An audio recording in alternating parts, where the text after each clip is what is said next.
Oek, oek, oek. Terdengar suara bayi yang menangis keras dari dalam kamar. Alhamdulillah. Dirman bernafas lega sembari mengusap wajahnya dengan kedua telapak tangan. Ketegangannya menurun drastis. Tapi dadanya masih berdebar-debar. Hampir 2 jam dia menunggu kelahiran anaknya. Tapi dia terpaksa duduk di luar karena dia memang tak kuat bila melihat banyak darah. Berkali-kali lelaki itu melirik pintu kamar yang tertutup tirai, harap-harap cemas menantikan panggilan Maksari si dukun beranak yang memintanya untuk masuk ke dalam. Setelah beberapa saat, mata Dirman berbinar saat mendengar suara Maksari yang berteriak memanggil. "Mas Dirman, sini masuk." Dirman setengah berlari masuk ke dalam kamar. Di situ, matanya disuguhi pemandangan yang begitu mengharukan. Istrinya terbaring kuyup bermandikan peluh sambil tersenyum memandang ke arahnya. Dirman pun balas tersenyum. Wajahnya sumringah.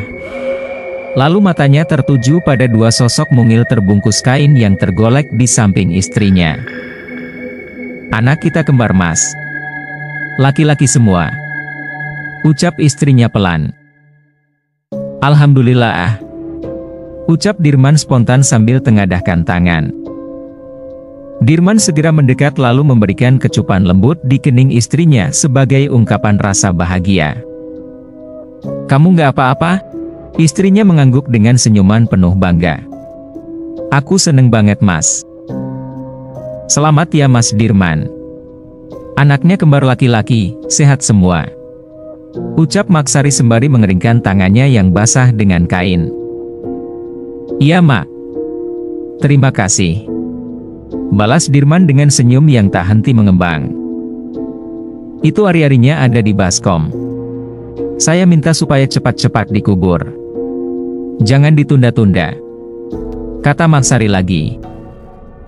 "Iya, Mak," sahut Dirman tanpa menoleh sambil terus memandangi kedua anaknya. Hatinya tak kuasa menahan haru. Tak menyangka kalau dirinya dianugerahi 2 bayi mungil sekaligus. Luar biasa. "Loh, kok malah bengong? Ayo cepat diurus itu ari-arinya. Semua kelengkapannya sudah ada kan?" tanya Maksari. "Iya, Mak. Nanti pasti saya urus. Tapi maaf, Mak, memangnya nggak bisa besok pagi saja? Ini kan tengah malam. Masa malam-malam begini saya harus gali-gali tanah?"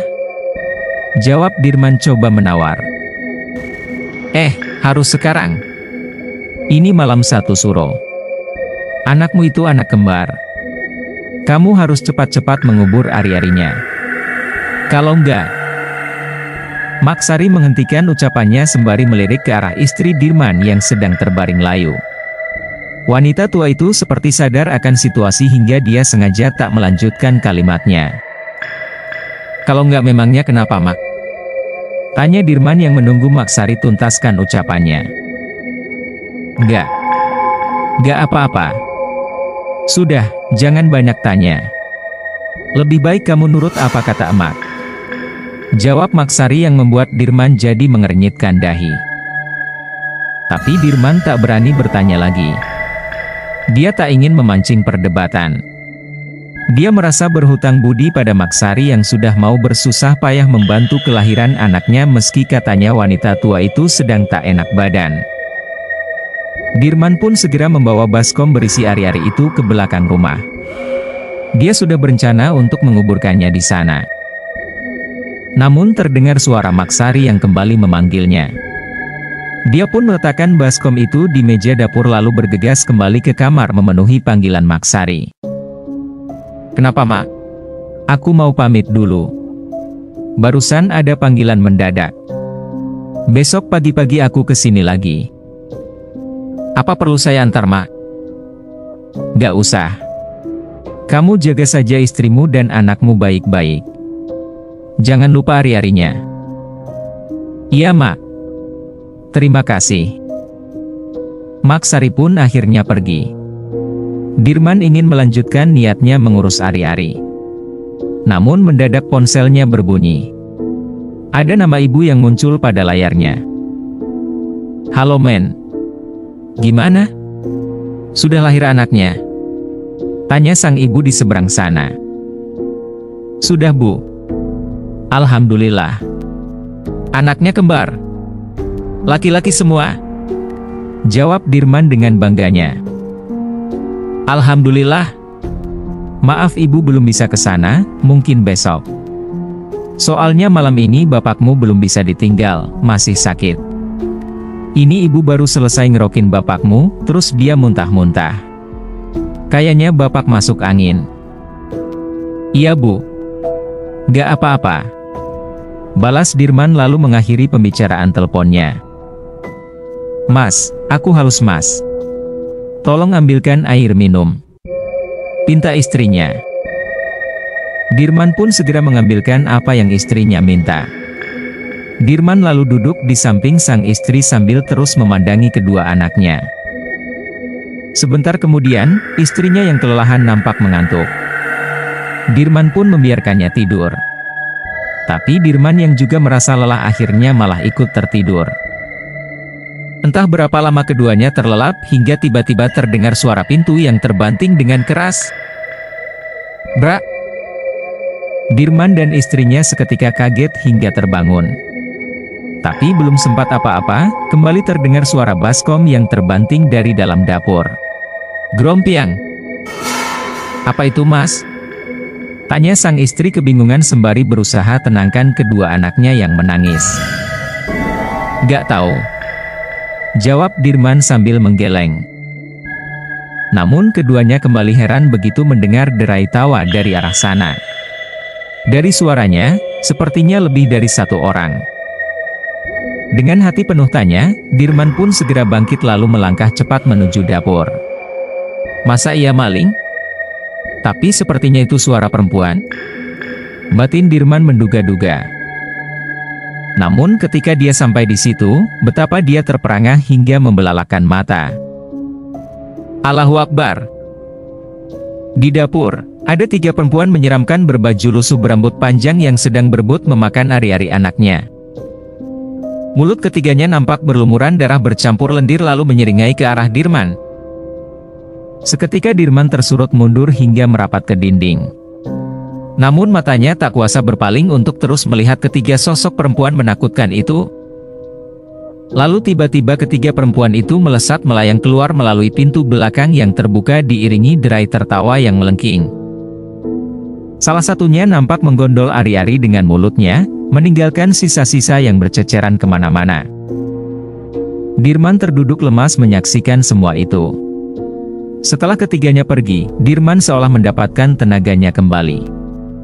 Dia pun segera lari berhamburan kembali masuk ke dalam kamar. "Kenapa mas?" tanya sang istri melihat suaminya yang datang berlarian dengan wajah yang teramat pucat. "Kuntilanak bu.